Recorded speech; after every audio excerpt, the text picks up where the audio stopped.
Good morning. We have a little experiment going on today with a sous vide IPA.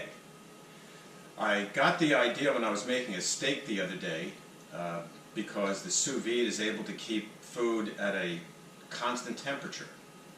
So I got to thinking about the mash out, and if I can keep this at the constant 155 or so that I need to mash out for an hour, this will work out rather nicely. As you can see, I have my Joule sous vide going here. The current temperature is about 140 degrees, so I'm getting there. I started off with some warm water and jury-rigged the system here, where I have a glass mash tun inside a water bath, so I don't mix the wort with my warm water. My plan is that after I mash out and I go to sparge, I'll already have hot water to sparge with. So hopefully this will be pretty sleek and streamlined. I gathered some additional materials here. As you can see, I have the things in the sanitizer. I've done my math so I can figure out exactly how much volume I have based on the depth and diameter of my pot. So let me come back in a moment or so when we're ready to add the grains. Okay, so a minor hitch. It took longer than expected for this to get to the proper temperature for the strike water, which I have at about 160 degrees. Because the thickness of the glass I didn't take into account. So after a few adjustments I got it to where I needed to be. So now I'm going to add my grains. I poured them into a paper bag here simply to make it easier to transfer, so here goes.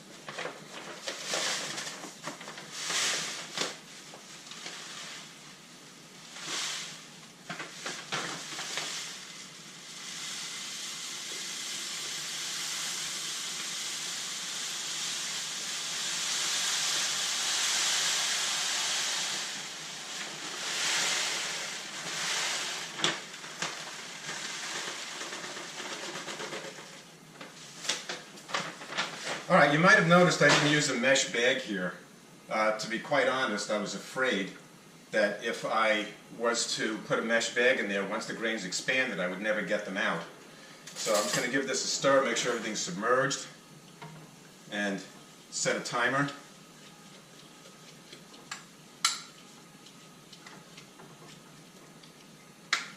So I'll probably come back every 10 minutes or so and give this a good stir.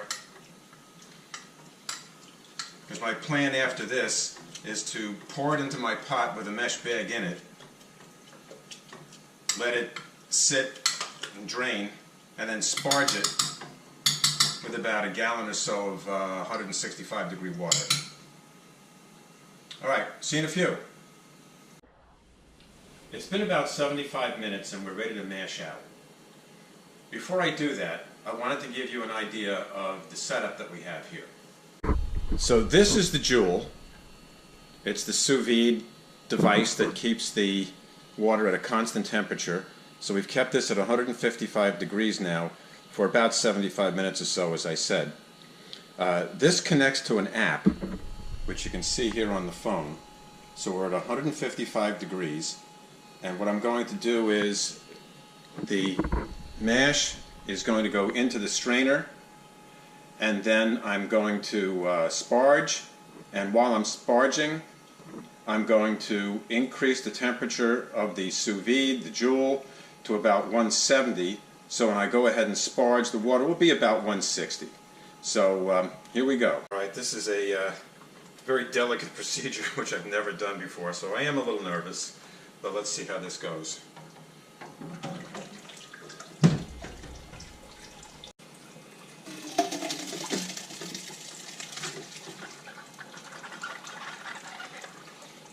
Well, that turned out better than I thought.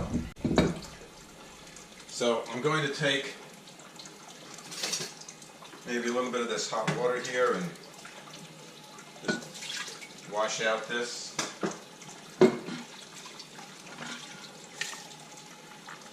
Okay.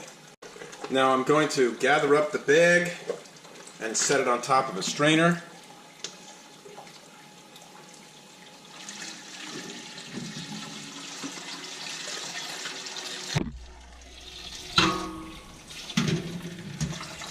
just put the funnel there because it gives you a little bit wider base to set the bag in.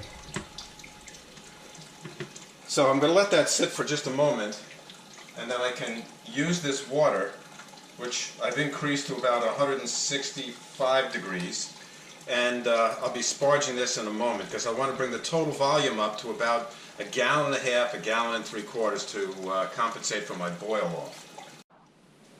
Alright, so this has been draining for just a little bit, and I have about 2 gallons of 170 degree water here, and I'm going to start sparging. I have about 1/2 gallon of wort, and I want to bring the total volume up to about 1.5 gallons, maybe a little bit more. But I'm just going to slowly try and sparge.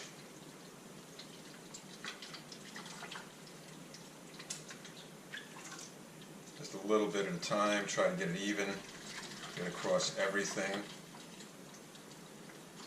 It's only a 1 gallon batch, so everything is dumbed down to some degree. Okay, so grains get put aside.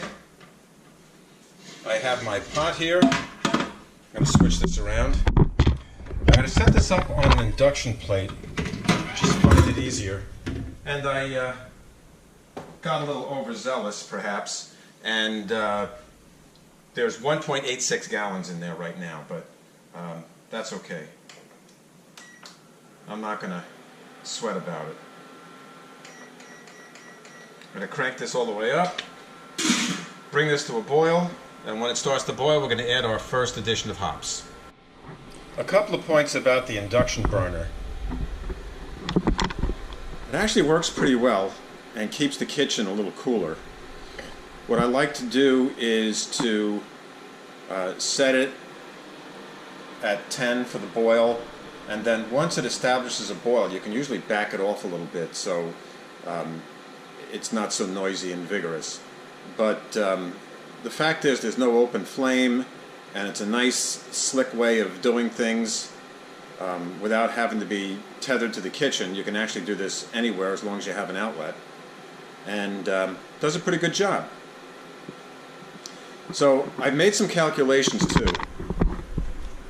What all this is here is, it just shows you that for every inch of depth in the pot that I'm using, the kettle, there's about 43.5 ounces. So that way I can easily calculate the volume simply by using a ruler.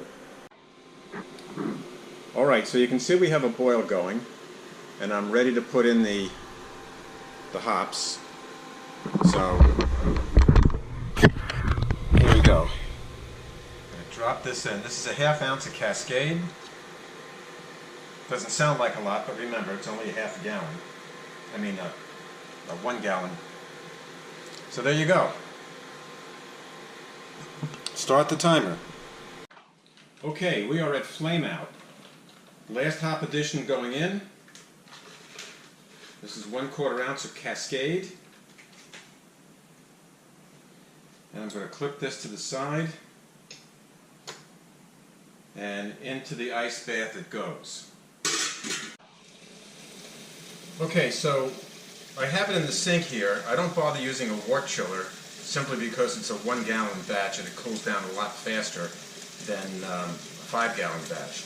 So what I do is I take these takeout containers and I turn them into ice blocks, and then I put that into the water.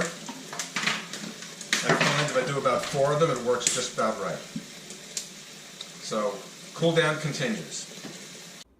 I'm using a Mouton's Premium Gold yeast here. Just sprinkle it over the top. You don't have to be too careful. Once you have it all in, you can put the lid on and agitate it a bit just to get things mixed. And then the airlock goes on, and we wait for fermentation to begin.